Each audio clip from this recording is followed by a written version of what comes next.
demokrasi itu menghendaki pembatasan kekuasaan ya. Karena orang kalau lama-kelamaan berkuasa, ada kecenderungan untuk otoritarianisme. Pemerintah memang harus menyediakan satu wadah dalam proses kebijakan itu, sehingga kebijakan itu betul-betul memihak kepada masyarakat. Tidak bisa kita biarkan mereka bertarung untuk sekolah tanpa harus dibantu pemerintah. Ya. Beasiswa kemudian hanya diberikan pada orang-orang kota. Yang nggak adil dong. Oleh sebab itu dibutuhkan kemampuan masyarakat untuk menseleksi, memfilter kira-kira siapa yang harus mereka pilih, yang bisa mereka berikan kepercayaan amanah untuk membawa amanah mereka nanti ke depan. Ketika berakhir pesta demokrasi itu, kita tidak lagi mewakili partai politik, kita tidak mewakili lagi kelompok tertentu, tapi kita hadir untuk kepentingan publik. Tidak boleh dong kita punya kebijakan diskriminatif. Ini bukan pendukung saya, kemudian nggak saya bangunkan, saya lebih banyak perhatikan daerah sana. Ya nggak boleh juga begitu.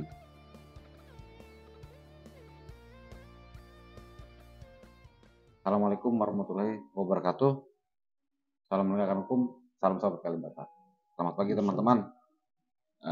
Bersama saya sekarang pagi ini ada tokoh, mungkin teman-teman sebagian ada yang ingat, ada yang lupa. Saya ingatkan kembali. Selamat pagi, assalamualaikum Bapak. Waalaikumsalam warahmatullahi wabarakatuh. Jadi beliau adalah Bapak Dr. Haji Rajikit Nur Jamhuri Basni, Pak ya, MSI. Mungkin teman-teman lupa, beliau sempat menjabat jadi Sekda Provinsi Kota Palangkaraya. Terakhir menjabat apa? PMD, Kadis PMD. Jadi beliau mungkin tergerak untuk memberikan sumbangsinya sekarang kepada Kalimantan Tengah, Pak ya. Ya. Dalam bentuk jadi legislatif, insya Allah. Calon legislatif. Ya. Oke.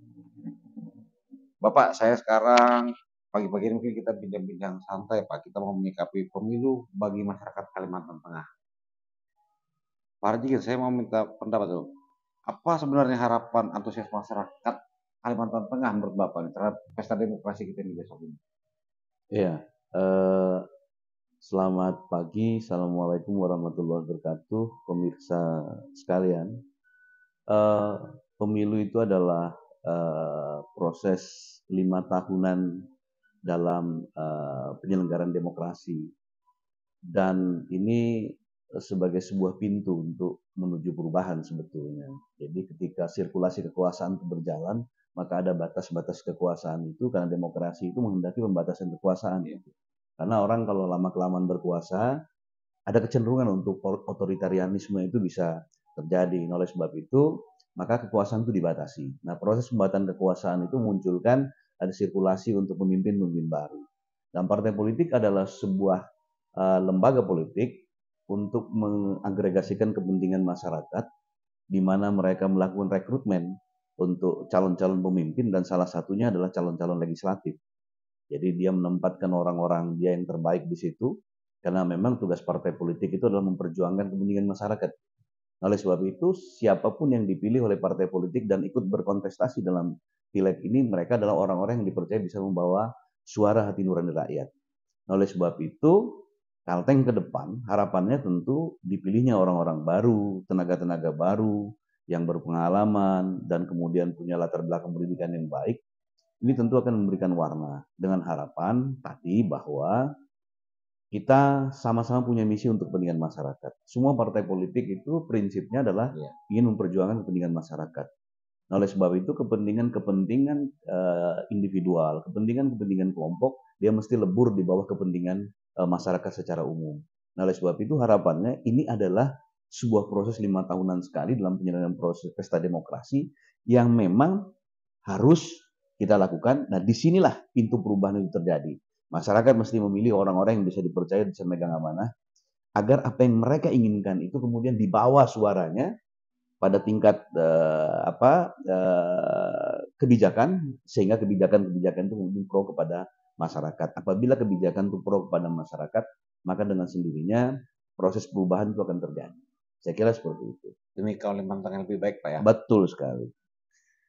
Pak, sebenarnya sekarang kecenderungannya bagaimana? Jadi besok kan terpilih, mungkin ada kepala daerah baru di beberapa kabupaten, kita ada pilkada juga di akhir kalau nggak salah September, Pak ya. Betul. Nah, ini ada pileg, terus ada pilpres. Harapan masyarakat kepada besok beliau-beliau yang terpilih ini, Pak, sebenarnya apa sih, Pak? Iya, sebetulnya sederhana sebetulnya. Masyarakat itu cara berpikirnya sangat praktis sekali. Simpel Pak ya? Ya, simpel sekali. Bagi mereka yang penting, anak kami bisa bersekolah. Kami bisa makan. Kemudian usaha-usaha kami itu bisa berjalan dengan baik. Ini persoalannya adalah persoalan kehidupan. Persoalan kesempatan. Nah, ketika kemudian kebijakan-kebijakan bagi mereka yang sudah terpilih itu tidak memihak kepada rakyat, alangkah naifnya sebetulnya. Karena masyarakat dihadapkan pada proses yang luar biasa. Saya turun di beberapa desa ya, yang desanya sangat termarginalkan sama sekali. Hanya bisa dijangkau melewati angkutan sungai begitu. Tidak ada angkutan darat. Nah, saya menemukan fenomena yang luar biasa di sana. Betapa masyarakat itu sebetulnya tingkat kemandiriannya sangat tinggi. Bagi mereka yang penting, udah deh nggak usah neko-neko, yang penting kami bisa makan, anak kami bisa bersekolah. Kalau ada kelebihan untuk sisa usaha mereka itu, alhamdulillah. Tetapi tolong dong, usaha kami ini kemudian bisa terjaga dengan baik gitu.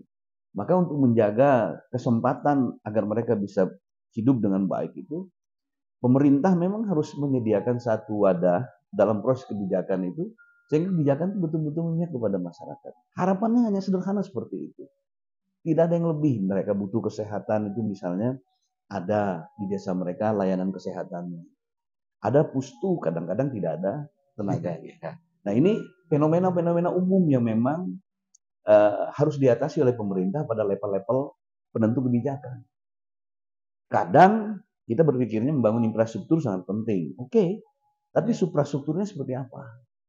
Nah, inilah kehadiran-kehadiran para pelayan kesehatan mesti hadir di tengah-tengah di desa-desa masyarakat yang sangat membutuhkan.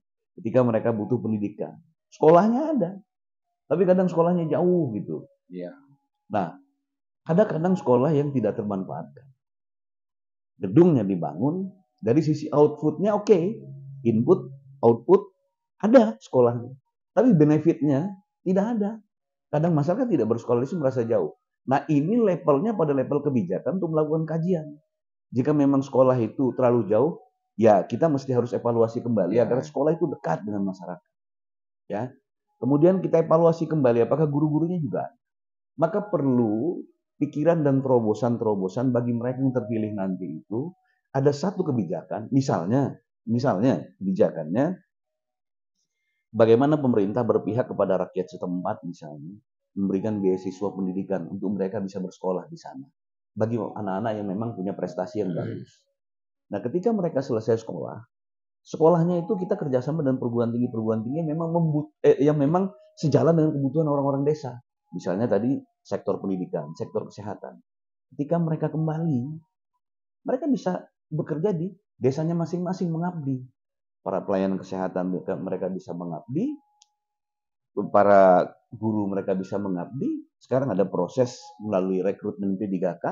Saya kira kalau harkat martabatnya itu kemudian diangkat melalui jalur pendidikan, saya kira mereka akan bisa berkompetisi, bisa lolos di P3K dan mengabdi di situ. Kita akan jadi mudah. Nah, artinya memang butuh terobosan kebijakan.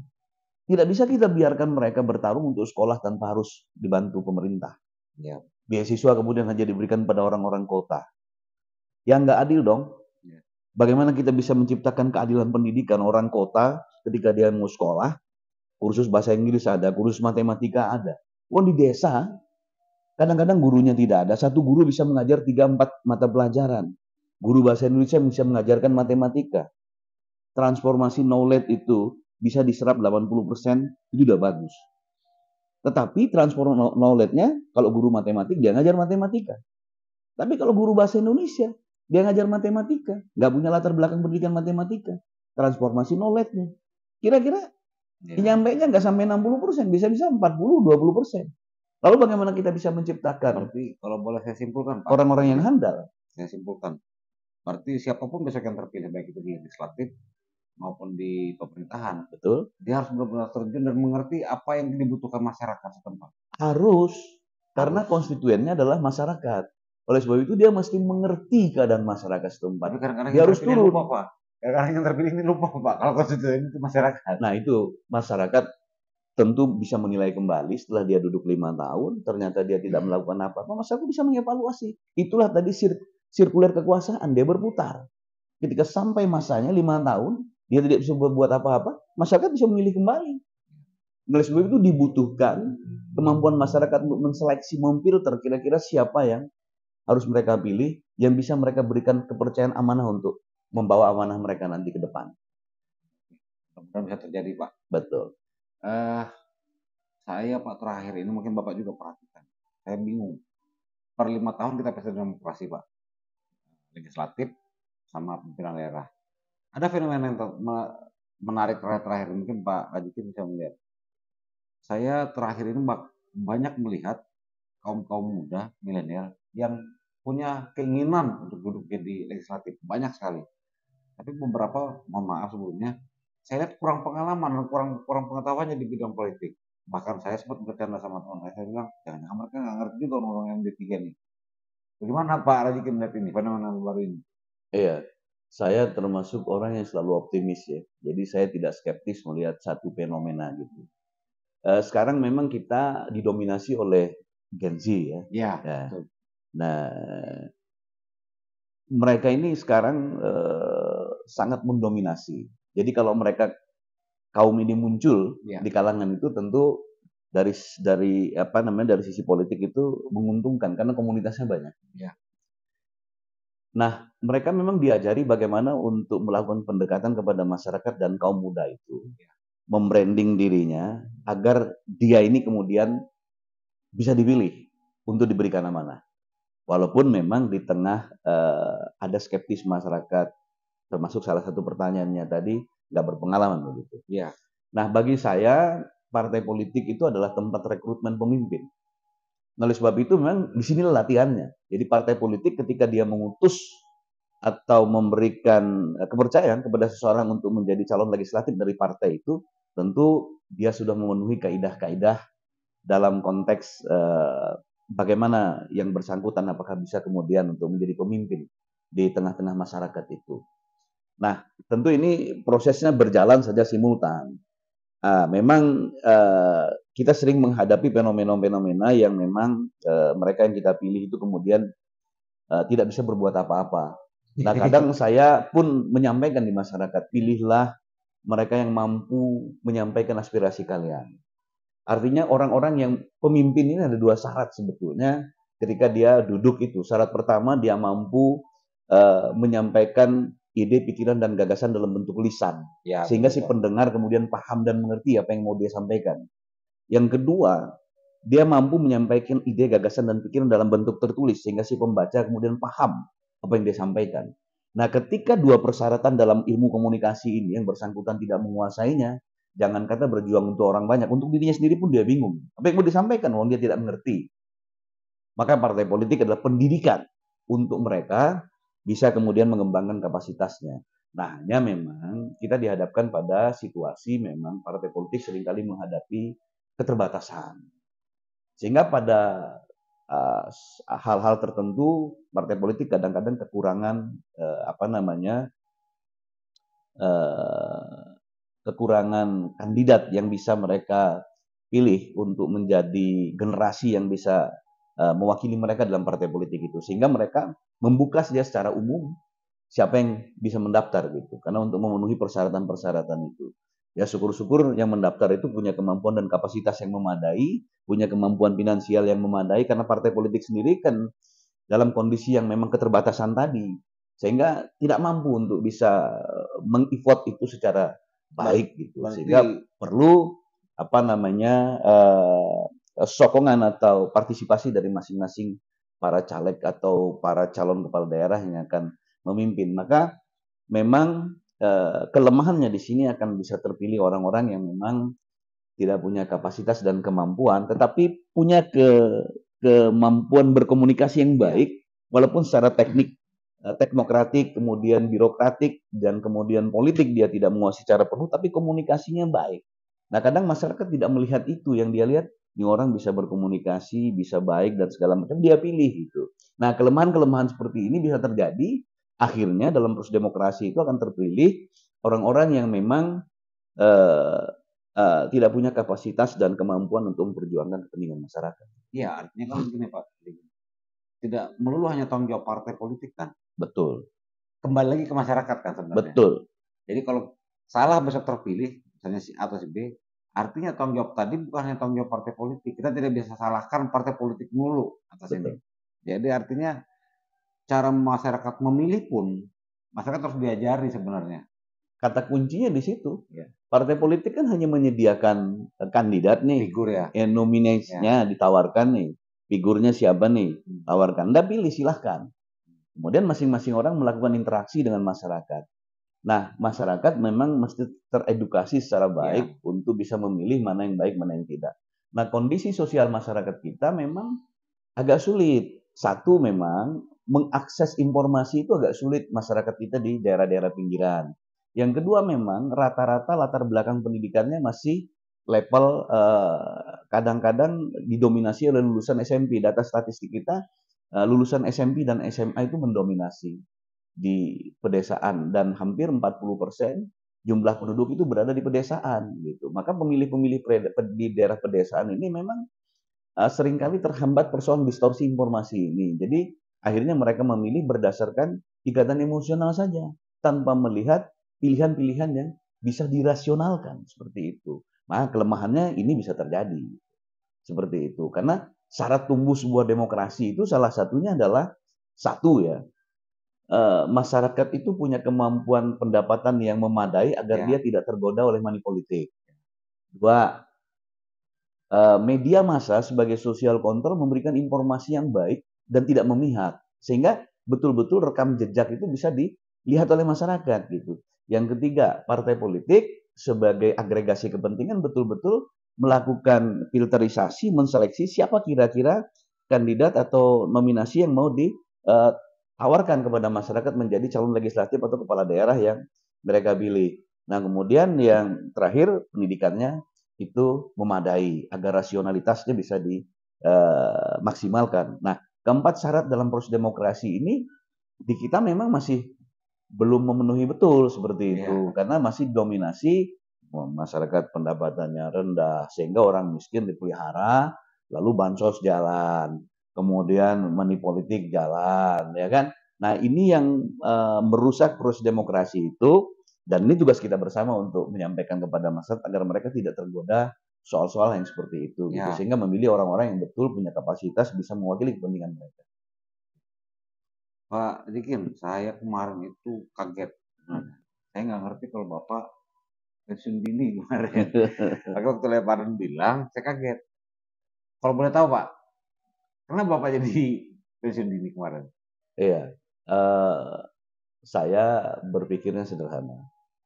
Saya sudah pernah menduduki jabatan sekretaris daerah Kota Palangkaraya, dan terakhir saya menjabat pelaksana tugas di Dinas Pemberdayaan Masyarakat dan Desa Provinsi Kalimantan Tengah, membawahi hampir 1.433 desa se-Kalimantan Tengah. Artinya saya sudah pernah di puncak karir sebagai seorang pelaksana kebijakan, eksekutor kebijakan. Karena yang membuat kebijakan, menentukan kebijakan dalam sistem pemerintahan kita adalah kepala daerah dan DPRD. Yang disebut dengan pemerintahan adalah pemerintah daerah dan DPRD. Nah, oleh sebab itu, untuk melaksanakan kebijakan itu saya sudah punya ragam pengalaman yang luar biasa rentang waktu perjalanan karir saya selama 30 tahun. Nah, saya ingin mengabdikan diri bagaimana saya tidak bicara lagi pada level pelaksana kebijakan, tapi sudah pada level making policy, jadi membuat kebijakan gitu. Nah, ide dan pikiran ini yang ingin saya sampaikan kepada masyarakat. Banyak hal sebetulnya yang bisa kita kerjakan bersama antara DPRD dan pemerintah daerah, memberikan sumbang saran pikiran, karena salah satu fungsi anggota DPRD adalah di samping legislasi, anggaran. Nah, di anggaran kita bertarung, kira-kira mana program-program yang pas untuk kepentingan-kepentingan masyarakat secara umum, kemudian bisa meningkatkan kesejahteraan mereka, maka kita bisa melihat apa kira-kira yang akan kita kerjakan.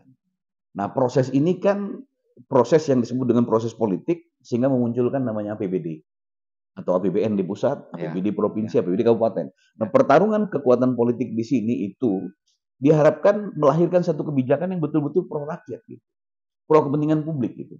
Kadang publik kepentingannya ingin membangun jalan dan jembatan, membuka aksesibilitas untuk kelancaran peningkatan pertumbuhan ekonominya, tetapi di situ bukan pendukung tertentu, sehingga kepala daerah kadang-kadang hal ini dipolitisi. Nah, ini yang kita tidak inginkan gitu. Kita ingin ketika berakhir pesta demokrasi itu, kita tidak lagi mewakili partai politik, kita tidak mewakili lagi kelompok tertentu, tapi kita hadir untuk kepentingan publik. Sehingga semua publik itu sama di hadapan kita. Semua kepentingan proses pembangunan sama kita berikan. Tidak boleh dong kita punya kebijakan diskriminatif. Ini bukan pendukung saya, kemudian nggak saya bangunkan, saya lebih banyak perhatikan daerah sana. Ya nggak boleh juga begitu. Ya kan? Perbedaan pandangan dalam proses politik, perbedaan pilihan dalam proses politik, itu biasa. Biarkan masyarakat dewasa untuk memilih. Ya. Tapi ketika terpilih, maka kita mesti menjadi pionir terdepan untuk menjaga kepentingan publik secara bersama. Dan kita tidak hadir lagi sebagai seorang mewakili partai politik, kita tidak hadir lagi sebagai seorang mewakili kelompok tertentu, agama tertentu, tapi untuk kepentingan bersama. Saya kira seperti itu. Nah, inilah yang mendorong saya pikir saya mesti harus terjun di politik nih. Karena di politik banyak hal yang bisa saya kerjakan. Pengalaman-pengalaman ini sebagai seorang birokrat 30 tahun ini yang membantu saya dalam proses penyelenggaraan pemerintahan di legislatif seperti itu kalau saya diberikan amanah. Maka saya bilang kepada konstituen atau orang-orang yang saya datengin itu, saya bilang pilihlah orang yang memang mampu membawa kepentingan masyarakat desa. Nah, jika yang sampean pilih nanti hanya tim suksesnya yang datang, orangnya nggak datang, ya saya kira ketika nanti dia terpilih, dia tidak akan mengunjungi sampean. Tapi saya mengunjungi hampir beberapa desa di Kalimantan Tengah ini. Saya masuk, saya menelusuri semua perjalanan itu dan saya nikmati perjalanan itu. Saya melihat betul fenomena luar biasa, kejujuran, keluguan masyarakat yang memang tidak banyak harapannya. Sederhana sekali, kami hanya ingin hidup wajar, punya pendidikan yang memadai, didukung akses kesehatan, pelayanan kesehatan yang baik, kemudian akses transportasi yang memadai, it's okay, sudah cukup, it's enough bagi mereka, bagi kami. Tidak ada yang lain yang kami harapkan. Nah, ini kan amanah yang sederhana sebetulnya yang disampaikan ke masyarakat. Ya, Mbok, memang ini harus kita perjuangkan. Oke, luar biasa. Soal Bapak terpilih, Pak. Amin. Terakhir, Pak Radikin. Sebentar lagi, mungkin 2 minggu sampai 2 minggu lagi kita udah Ya. di pesta demokrasi. Ini untuk sementara masih caleg. Nanti di dekat akhir baru pemilihan kepala daerah. Apa sih harapan Pak Radikin secara pribadi nih? Hasil yang mau kita capai nanti kemudian? Ya, tentu hasilnya adalah kita ingin melihat Kalimantan Tengah ini mandiri, maju, dan berkualitas manusianya. Ya. Jangan ini hanya menjadi sebuah slogan. Dan mesti kita harus perjuangkan betul.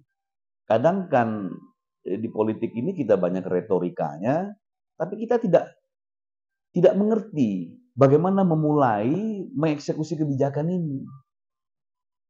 Dan semua orang akhirnya berpikir terfragmentasi ke dalam kelompok-kelompok partai tertentu, tidak lagi bicara untuk kepentingan publik. Nah, ini yang menurut saya yang harus kita lebur, kita eliminasi. Ayo mari kita berpikir untuk kepentingan Kalimantan Tengah pada umumnya begitu. Jangan cuma retorika dong. Nah, itu yang pertama. Yang kedua, harapan saya masyarakat sekali lagi mampu memberikan pilihan yang terbaik sesuai dengan hati nuraninya. Ya, jangan kemudian ribut dan kemudian terfragmentasi hanya karena soal beda pilihan. Kemudian terjadi konflik sosial yang memang tidak perlu harus terjadi karena dalam proses pendewan demokrasi ya beda pilihan itu adalah sebuah keharusan karena semua orang tidak mesti sama. Tergantung bagaimana si calon tadi, baik dia calon legislatif dan calon kepala daerah, menyampaikan ide, pikiran, dan gagasannya terkait apakah dia mampu membawa amanah dengan baik. Ini kadang enggak, si caleg itu ketika ditanya apa yang Bapak sampaikan, itu dia tidak ngerti apa-apa, dia diam saja. Nah, ini kan juga repot gitu. Nah, partai politik menjadi sebuah wadah untuk mendidik mereka agar mereka mampu untuk mengembangkan kapasitasnya. Setidak-tidaknya ada dua persyaratan tadi. Dia mampu menyampaikan ide, gagasan, dan pikirannya dalam bentuk lisan dan kemudian dalam bentuk tertulis.